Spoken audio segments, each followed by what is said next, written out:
Meta l-Awditur Ġenerali investiga skemi ta' finanzjament mill-Gvern għal kunsilli lokali bejn l-2008 u l-2013 qal li l-interventi tas-Segretarju Parlamentari għal kunsilli lokali ma kinux ġustifikati.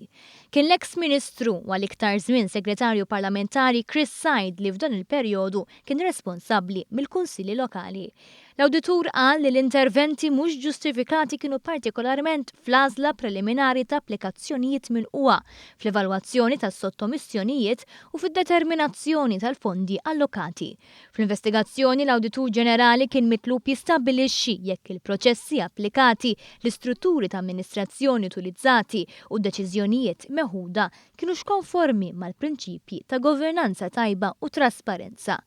B'kollox irreveda 25 skema ta' finanzjament lil kunsilli lokali li rriżultaw f'allokazzjoni totali ta' fondi ta' 11,500,000 euro.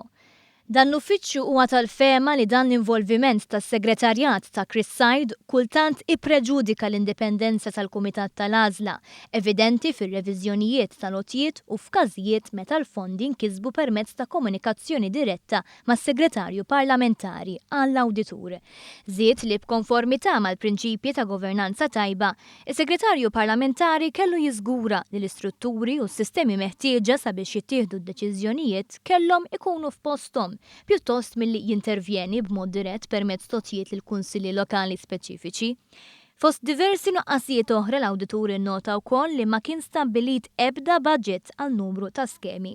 Filwaqt nuqqasijiet oħra identifikati kienu jirrelataw ma' kontroll finanzjarju fejn f'każijiet il-budget ma kienx ikun rispettat. L-uffiċċju identifika wkoll nuqqasijiet serji fiż-żamma ta' dokumentazzjoni.